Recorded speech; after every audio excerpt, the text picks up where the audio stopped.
서버리스 아키텍처의 장단점에 대해서 간략하게 설명해 드릴게요. 막 계속 말하잖아요. 이제 머릿속 계속 들어갈 거예요. 막 제가 똑같은 말 반복하거든요. 어플리케이션 서버를 관리할 필요가 없다는 거예요. 이 어플리케이션 서버라고 앞에 붙였는데 이게 DB는 당연히 DB는 운영을 해야 되는 거고요. DB 서버는 당연히 올려야 되는 거고요. 그래서 어플리케이션 서버를 관리할 필요가 없다고 한 거고, 우리의 어플리케이션 로직들은 다 서버리스 아키텍처에 들어갈 예정이고요. 그리고 우리가 공부하는 거에 대해서는 이 어플리케이션 이 서버에 올리지 않는다 그랬잖아요. 그러면은 비즈니스 로직만 정확하게 하는 거예요. 우리가 뭐 if문, 뭐 for문, 뭐 스위치 이런 것들만 잘 쓰면 돼요. 뭐 펑션 어디다 쓰는지. 그러면은 알아서 애들이 다 관리를 해주고요. 우리가 서버에 대해서 뭐 부하를 걱정하거나 그럴 필요는 없어요.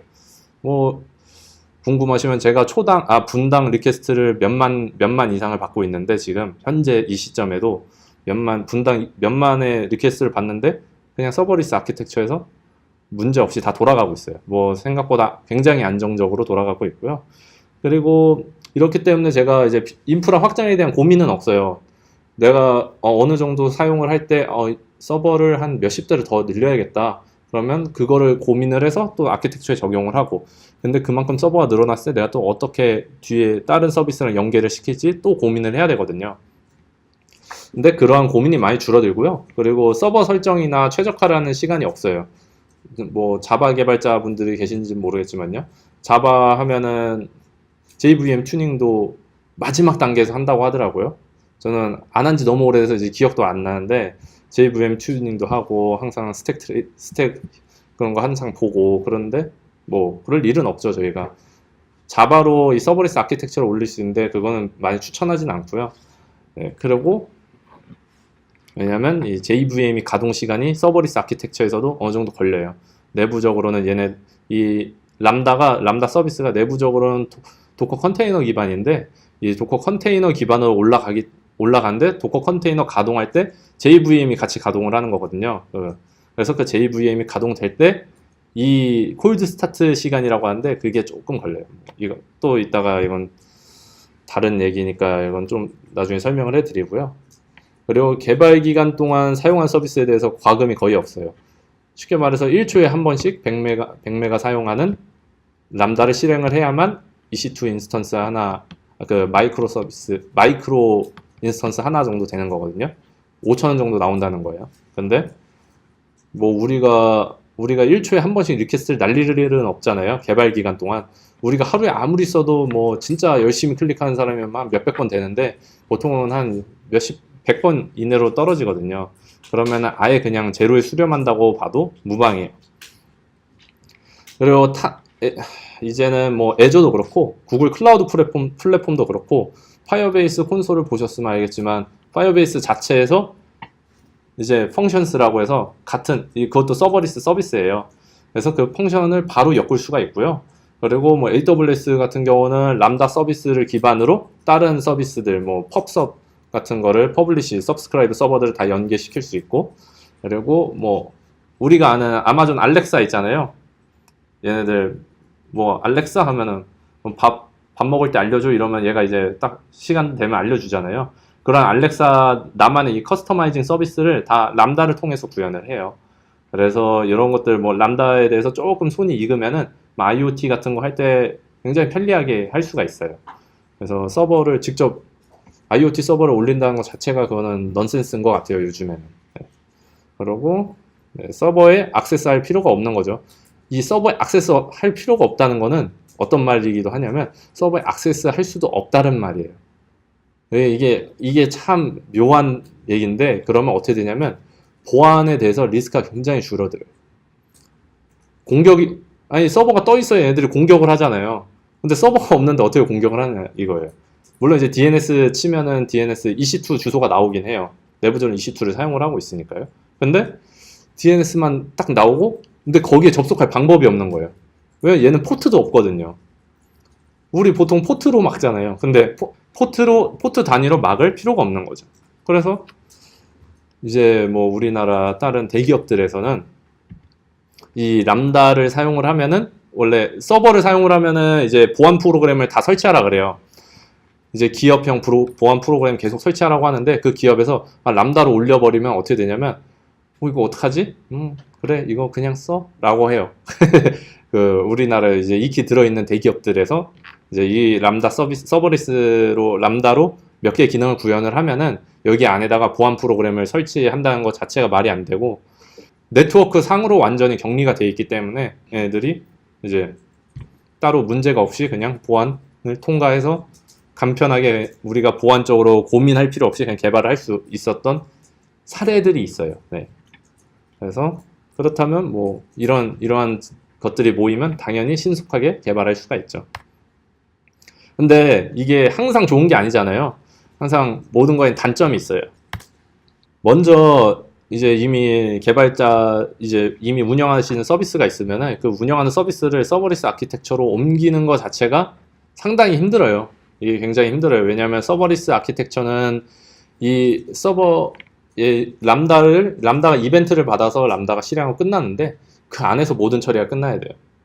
이 말은 어떻게 되냐면 얘가 백그라운드 처리를 못해요. 보통 우리가 로깅 서비스 할 때 에이전트를 설치하잖아요. 뭐 에이전트 설치해서 다른 로그를 받는 서버로 보내고 이런 스트림을 처리하고 그러는데 얘네들이 이제 이 스트림을 보내는 것조차도 이 백그라운드에서 할 수 있는 게 아니라 이게 이제 끝나기 전에 해야 돼요.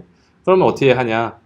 얘가 끝나기 전에 다른 람다에 이벤트 던지고 죽어버리면 돼요. 그냥. 그럼 그 람다가 다른 걸 실행하고 뭐 그런 것들은 지금 람다를 배우러 왔는데 말을 하면 잘 안 들어오겠죠. 네, 오늘 그냥 뭐 이러한 방법들이 있다. 하여튼 방법이 여러 개가 있다라는 거를 말씀드리고 싶었고요. 그리고 각 클라우드 벤더사마다 이 서버리스에 대한 게 이해가 요구가 돼요. 다 조금씩 달라요. AWS 람다에서 받는 이벤트의 그냥 아주 쉽게 말해서 그 파라미터 명조차도 다르니까요. 각 서비스마다. 그래서 애저 펑션도 다르고 GCP 펑션도 다 달라요. 그래서 이런 거에 대한 클라우드 벤더사마다 다른 이 서버리스에 대한 거를 다 적용을 해야 할 필요가 있고요. 만약에 멀티 클라우드 환경에서 사용을 한다고 하면 그리고 디버깅 방법에 대해서 항상 숙지를 해야 돼요. 그냥 서버에서 뭐 노드면 노드 실행, 뭐 노드 서버를 실행한다거나 뭐 파이썬 디장고 앱을 실행하고 아니면 그러면 로깅을 항상 실시간으로 보면서 이거 에러가 났구나 이렇게 알잖아요. 근데 서버리스는 접속해서 보는 건 아니잖아요. 일단 서버가 없으니까. 그럼 거기에 대해서 디버깅을 내가 어떻게 하지? 그걸 로컬에서 됐는데 올라갔는데 안 돼. 그럼 어떻게 찾지? 그런 고민들이 있어요. 그거에 대해서 디테일은 저한테 따로 물어보시면 제가 다른 방법들을 보여드릴 수 있고요. 오늘은 이제 아주 제일 기본적인 방식으로 확인을 할 예정이에요. 그리고 뭐 아키텍처에 대한 이해가 필요합니다. 그 서버리스 아키텍처가 기존과 조금 다르다. 만약에 이미 내가 알고 있는 지식이 있으면 그 지식에서 이제 이 서버리스에 대한 개념들을 계속 넣어놔서 우리가 이거에 대해서 확실히 이해를 해야만 해요. 아키텍처가 조금은 느낌이 다르니까요. 서버리스는. 그리고 어느 순간에 이 서버리스 아키텍처를 운영을 하면 아까는 무료라고 했잖아요. 근데 더 비싸진 시점은 있어요. 왜냐면 얘네들도 바보가 아닌 게 여기에 한번 빠져들면 딴짓을 못 한다는 걸 알거든요. 딴 거를. 그러니까 물론 이제 그게 뭐 한 1, 20만 원 단위는 아니고요. 몇백만 원, 몇천만 원 단위 되면은 이거를 트레이드 오프가 되는 그 지점이 있어요. 더 비싸진 지점. 근데 그때 뭐 마이그레이션 하고 싶으면 마이그레이션 해도 되고 왜냐면 저도 오늘 짠 코드가 이 서버리스에서 사용할 수 있게 제가 그냥 이거를 똑같은 이 서버를 람다에서 쓸 수 있고 서버리스 아키텍처에 쓸 수 있고 그냥 일반 환경에서 쓸 수 있는 그런 소스 코드로 만들었어요. 그래서 그런 식으로 계속 개발을 하면은 나중에 마이그레이션 한다고 해도 큰 고민 없이 금방 올릴 수 있어요. 그래서 그런 식으로 항상 그런 고민을 하시면 좋을 것 같고요. 일단 저희가 아마존 웹 서비스를 사용할 예정인데요. 아마존 웹 서비스 계정이 없으시면은 여기 가입을 하셔야 될 것 같아요. 여기 AWS라고 치면은 사이트가 하나 나와요. 여기 사이트 하나 나오는데 만약 계정이 여기 가입이 안 돼 있으신 분들은 여기에 뭘 클릭을 했나 보네. 콘솔에 로그인 이런 거 누르면은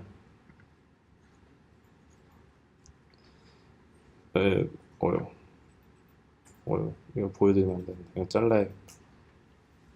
네, AWS 계정 새로 만들기 있어요. 이걸로 하시면 돼요. 그래서 가입하실 때 일반 사람이냐 아니면 개발자냐 아니면 엔터프라이즈 계정이냐 이런 걸 물어봐요. 근데 이 개발자라고 개발자 누르면 돈 나가요. 그러니까 무조건 일반 계정으로 해야 돼요. 예. 가끔 이거 개발자라고 개발자 계정 딱 누르신 분들 계신데 밑에 써 있어요. 한 달에 $40씩 내야 된다고. 그래서 그냥 일반 계정으로 하면은 이제 무료 구간이 있어요. 웬만하면 오늘은 다 무료 구간에서 다 끝날 예정이니까 무료 구간으로 그 일반 계정으로 가입하시면 될 것 같아요.